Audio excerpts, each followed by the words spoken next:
जय श्री राम। योगेश अनंत कालिका सभी सुनने वालों को प्यार भरा नमस्कार। मित्रों, अगर मेरा कंटेंट आपको अच्छा लगता है तो कृपया लाइक शेयर सब्सक्राइब ज़रूर करें और कमेंट भी आप ज़रूर करते रहें।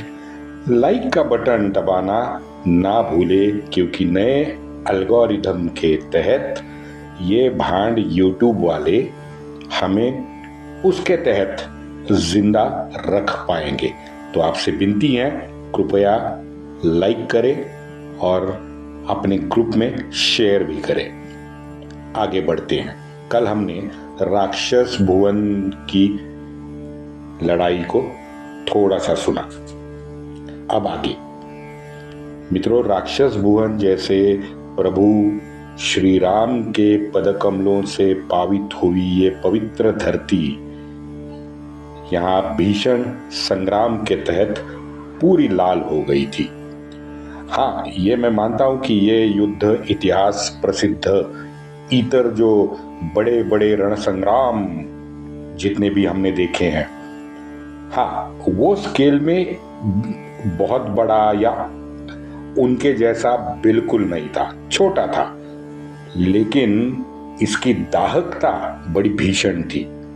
और परिणाम तो मैंने बताया, बाकी के महायुद्धों जैसा इसका भी परिणाम बहुत दूरगामी था। मित्रों, सच मानिए, गोदावरी गंगा को बाढ़ ना आती तो वो नदी से पलायन करने वाला जो धर्मांध निजाम अली है ना, उसको भी मराठे डेफिनेटली निपटा देते। जानू जी उसके पीछे ही था, बाढ़ के वजह से ये रुके हैं।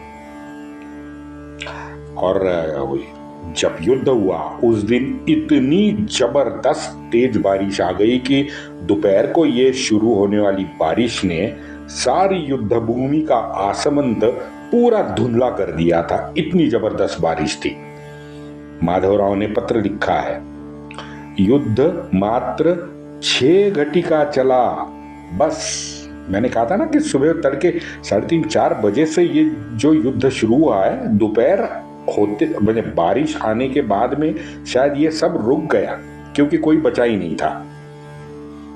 तूफानी बारिश में मित्रों, निजाम के 7 में से 3 हाथी अंबारी के साथ नदी में डूब गए। रामचंद्र घायल था। घायल अवस्था में उसने घोड़े के साथ नदी में छलांग लगा दी। मुराद ने, जैसे मैंने कल कहा, कैदी बनना मुनासिब समझा। अब अकेला मुराद नहीं है कैदी बना, उसके साथ 16 अन्य हमारे सरदार भी, निजाम के सरदार भी कैदी बने। अब इसमें से मित्रों 11 कैदी पेशवा विरोधी मराठा थे।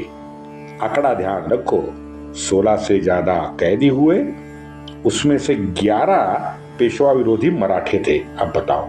हाँ? वैसे मुराद और दादा की दोस्ती तो हमें मालूम ही है। अब इन दोनों की नजदीकियों के कारण मुराद को बाद में मारा नहीं गया, ये विशेष। माधवराव ने मुराद के सामने अपनी मांगे रखी, उसको मांगे समझाई और उसको संभाजीनगर जाने के लिए छोड़ दिया। तट पे सबको छोड़ के भागने वाले ये जो हमारा धर्मांध निजाम था, उसने संभाजीनगर में जाने के बाद में अलतकैया शुरू कर दिया। मैंने आपसे हमेशा स्नेहतापूर्ण वर्तन किया है। वो विट्ठल सुंदर के दिमाग की उपज थी। ये युद्ध जो हुआ, ये विट्ठल सुंदर के नाम पे इसने बिल फाड़ दिया। हाँ? विट्ठल सुंदर आपसे 2 हाथ करने पर आमादा हुआ था। हाँ, युद्ध हुआ, आपने उसे मार दिया। आपका क्रोध निश्चित शांत हुआ होगा। सुंदर ने लूटा हुआ सारा सामान मैं लौटा रहा हूं। भाऊ साहब से किया उदगिर का करार अभी भी कायम रहेगा। आप निश्चिंत रहे, इति निजाम छत्रपति संभाजी नगर। अब इस भाण को कितनी गालियां दे बताए।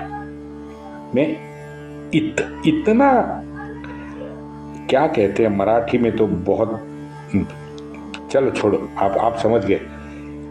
इतना निजाम हलकट निजाम था, आप क्या बताएं। उसकी विचारधारा देखो आप, कितनी हलकट विचारधारा है। हा? आपने अभी वो मई में देखा ना, 9 मई को जो भारत ने ठोका, उसके बाद पाकिस्तान ने नंगा नाच नचाया।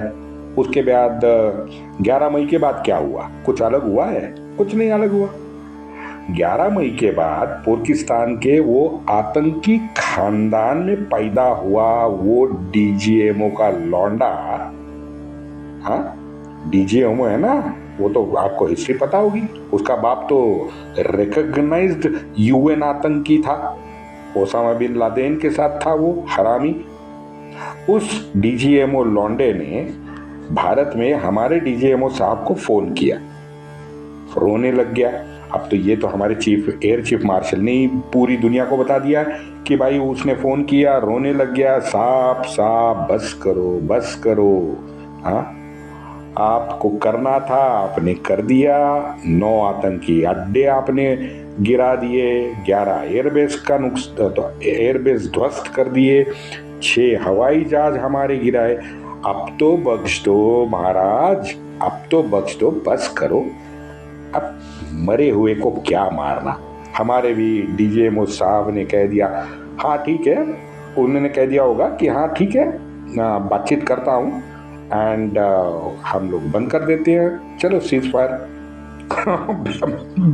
बीच में वो यूएस का आ गया। अब क्या बताएं, चलो छोड़ो, हमारा विषय नहीं है। लेकिन आपने देखा होगा अब 1175 को मोहम्मद घोरी हो या 1763 का ये भांड हो निजाम, या 2025 का वो आतंकी डीजीएमओ का लौंडा हो, आपने देखा होगा इनका तरीका मित्रों समान है। 1000 बरस हो गए लेकिन तरीका ये लोग नहीं बदलते, बदलने वाले भी नहीं है। मैं बार बार कह रहा हूं, विठल सुंदर और विनायक दास उसका जो भतीजा था, उन दोनों का कटा हुआ सर माधवराव ने पालकी में संभाजी नगर भेजा।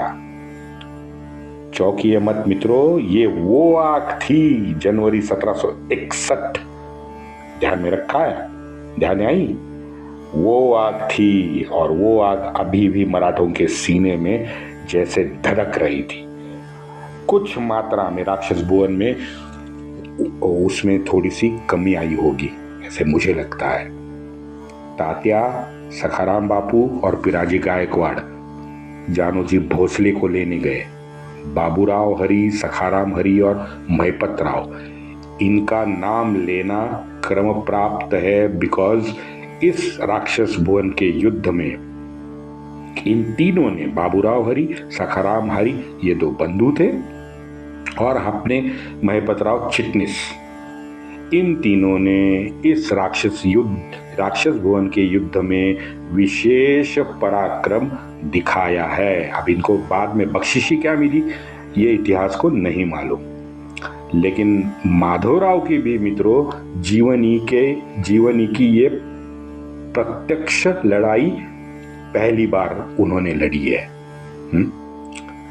इस लड़ाई में माधवराव ने स्वयं को अग्रपंक्ति में खड़ा किया और उसी में अग्रपंक्ति में खड़ा होके उसने ये लड़ाई पूर्ण वेळ लड़ी, पूर्ण समय लड़ी है।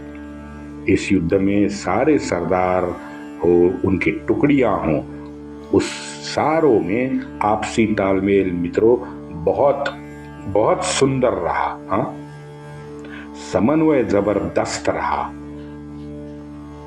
3 दिन हो गए लड़ाई के बाद 3 दिन मराठे वहीं विश्रांति के लिए रुक गए।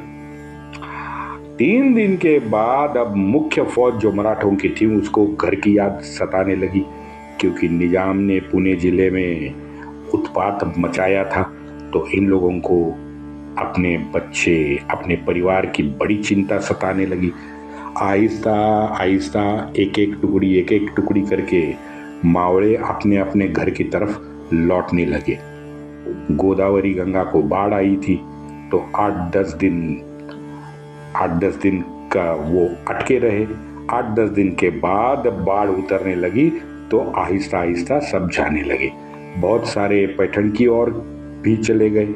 हमारे मल्हारबा अब 72 साल का बूढ़ा था, थक गया था, लेकिन मल्हारबा गोदावरी पार करने के लिए विट्ठल सुंदर के हाथी पर, वो जो अंबारी थी ना, हाथी, और हाथी पे वो अंबारी में बैठ गए हमारे मल्हारबा, क्योंकि मल्हारबा की वसूली थी वो हाथी। मैंने कल बताया था आपको। मल्हारबा उस हाथी पे बैठकर इंदौर की तरफ निकल गए। मुराद खान को मध्यस्थ बना के मराठों ने संभाजीनगर भेज दिया था।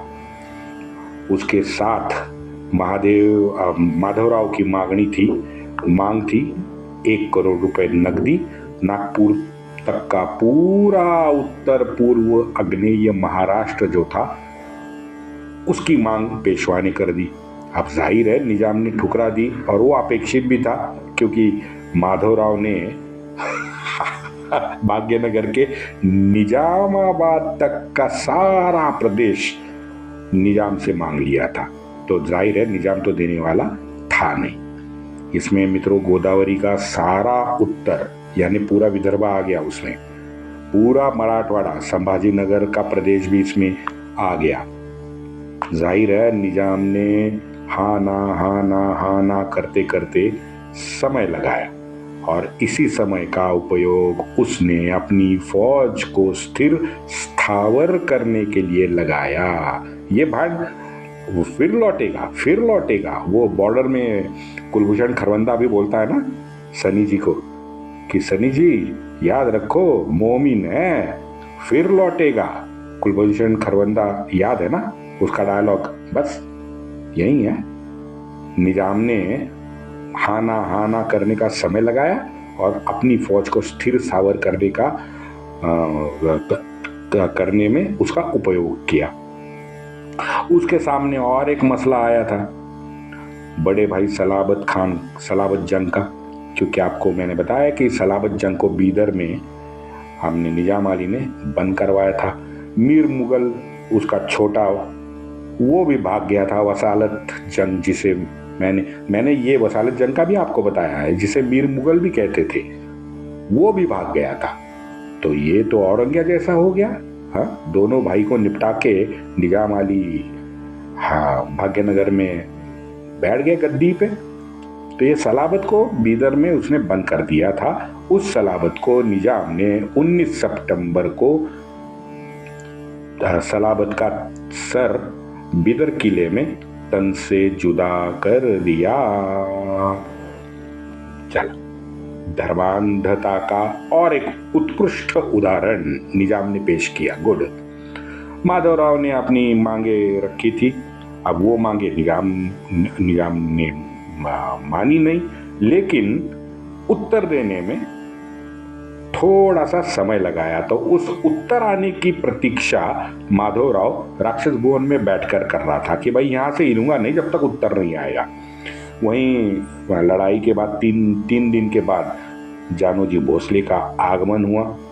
ये तीनों के साथ पेशवा ने जानोजी भोसले से जो वादे किए थे, उस वादे के तहत जानोजी भोसले को 30 लाख रुपए राजस्व वाला क्षेत्र और वो बुरहानपुर वाला अशीरगढ़, ये दोनों जानोजी भोसले के हवाले कर दिया। अब अचानक वादा निभाते हुए देख जानोजी बड़ा प्रसन्न हुआ। अगले ही दिन सुबह महादेव मंदिर में जानोजी ने रुद्राभिषेक कर डाला। सहस्त्र भोजन का आयोजन भी मंदिर में जानोजी ने किया। जानोजी बहुत बड़ा खुश था। जानोजी को लॉटरी लगी थी 30 लाख रुपए की। आगे फिर थोड़े दिन गए, 20 अगस्त को गोपाल राव भी आ गया। गोपाल राव का बड़ा मजेदार हो गया। हुआ यूं, मैं आपसे बात कर रहा हूं मित्रों कि आप सोचो कि हमारे परिवार में दो नाराज और रूठे हुए रिश्तेदार होते हैं, हर एक के घर में होते हैं। और अगर आप सोचो 3 साल 4 साल के बाद वो दोनों रिश्तेदार आमने सामने आए तो क्या होगा? आपने उनकी प्रतिक्रिया देखी होगी, बड़ी मजेदार रहती है। अब यहां इन दोनों की प्रतिक्रिया भी बड़ी मजेदार थी। हुआ यूं, गोपाल राव शिविर में 20 अगस्त को आ गया। उस दिन चुप बैठा। अब 2-4 घंटे के बाद में रात्रि को उसका और माधवराव का जो व्यवहार था वो इतना सामान्य मित्रों हो गया कि लगता ही नहीं था 2-2.5 साल में इन दोनों के बीच इतना महाभारत घटा है। अब बता, कोई आर्जव नहीं, कोई विनती नहीं, कोई पश्चाताप नहीं, कोई चेहरे पे संकोच नहीं, कुछ नहीं। है ना बड़ी मजे की बात? लेकिन इसमें एक संदेश छुपा है मित्रों। ये प्रतिक्रिया है ना दोनों की, ये गोपाल राव के निष्ठा की स्वयं साक्ष्य है। वंदे मातरम।